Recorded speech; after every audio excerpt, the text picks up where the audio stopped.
So this is the gas locker. I would always recommend disconnecting while driving, but it's as simple as pushing on till you hear a click, and then gas on, gas off. To release, push the button, lift up. So on, click, gas on, gas off, pop, off. And again, I would always recommend driving with it off, or at least just popped on, but no gas. No, don't have the gas on. With the oven, you need to turn the knob slightly, push, and then you can hear a bit of gas and click. It is a little bit temperamental. It's best to use a lighter. When you're cooking or want some fresh air, open like that, and then there's a switch here, so you'll have exhaust and intake. So this will push fresh air in, that'll extract it. If you use the extractor and this together, it will draw nice cold air through if you're too hot. And wind it down to close. So this is how to use the shower. You'll have had to remove the bottle from the cooking gas. As I've showed you before, you will push on, gas on. This will ignite the gas automatically as soon as you turn on this isolator. So this isolator is for your shower. As soon as you turn it on, you'll hear some clicking and it'll ignite. You can feel the heat there, and the shower will get warm. You can turn the shower off from here. It will leak a little bit. I don't know why, but other than that, it will restart itself, pulls and whatnot. There are some temperature controls here, so you can turn the gas down a little bit. Summer mode if it's, you know, quite warm, and again, the intensity of the shower. And again, to turn off, always isolate it when you're done. And that's a shower. There is a shower curtain available, and this has magnetic buttons all the way down, magnetic buttons in the middle, and again magnetic buttons this side. You simply just push it in either side, pull it tight and twist, and then to release, you twist it back, pull it, and then I like to store it between here and here, but you can just put it in the back if need be. The last one is your water pump. You might hear it prime if there's a little bit of air in the system, and then simply turn on and off. This also needs to be on for the shower, but I wouldn't leave it on if you're not using it, as it will drain the battery.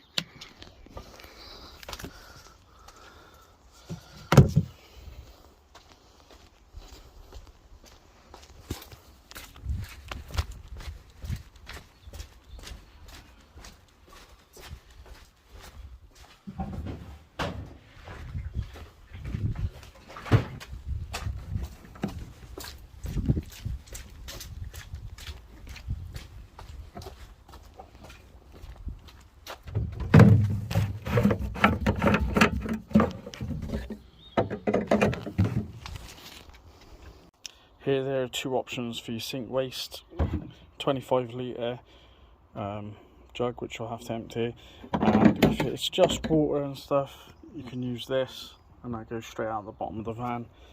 But for the most part, you'll need to use the grey water tank. Spare liquids are here. Blue goes in the base, pink and water goes in the rinse. Use the toilet, you'll need to open the door, pull this, which opens the bottom. You do what you've got to do, and then you simply lift and push down to flush, and then when you're finished, lock it. To empty, you'll need to lift the whole toilet out. The bottom disconnects via 2 clips on the sides. There's a screw on the back, and then you can tip that in the grey or toilet disposal units on campsites. To put it back, shut the door, shut the lid, push it back, and then just put the lock on so it doesn't slide forward when you're driving. This is the water and water tank. This is a 75 litre tank. I will have filled this up for you, but if at any point you need more water, you turn this off, disconnect this. There'll be a little bit of a dribble, I wouldn't worry too much.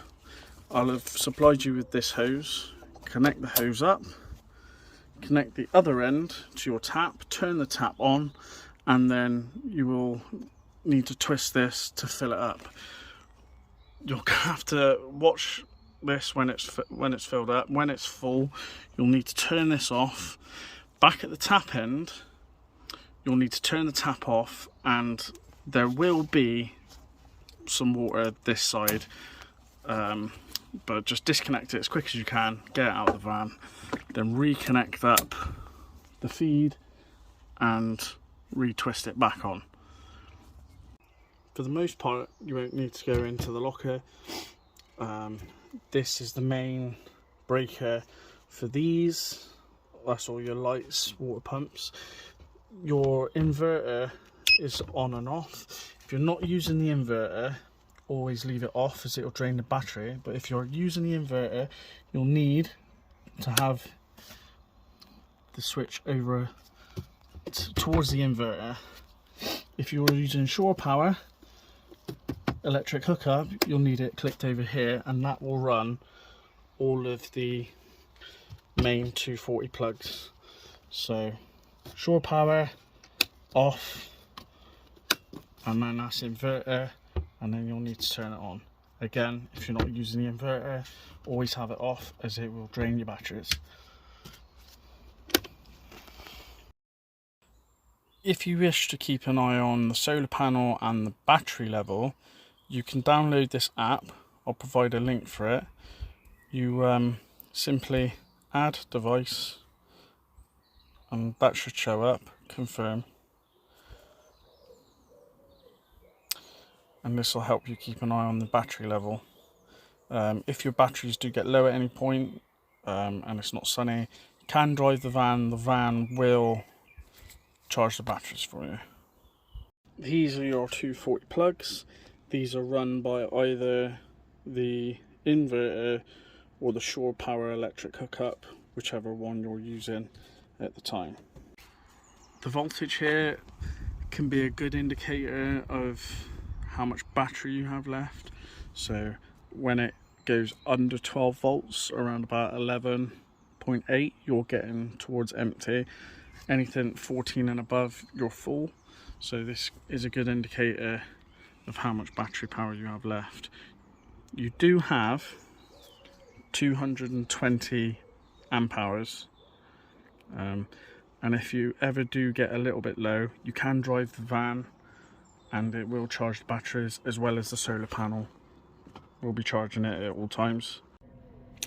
This is a 240 volt fridge, so this will run off the inverter and the shore power electric hookup, depending on which one you're using. This does take quite a little bit of power off the inverter, so if you can use electric hookup, I would. This is the table. There's a lock which you should have on when you drive in. Save it, popping out. Simply pull it out to the sort of desired size, put it back. Needs a little bit of convincing, and then relock it. This is the diesel heater. With a bit of luck, you'll be warm enough anyway, but if you do need to use it, on button, put up to your desired temperature. It will take a little while to warm up and get going. It's located in the front seat underneath the driver's seat. It can be a little bit noisy, but it should be okay.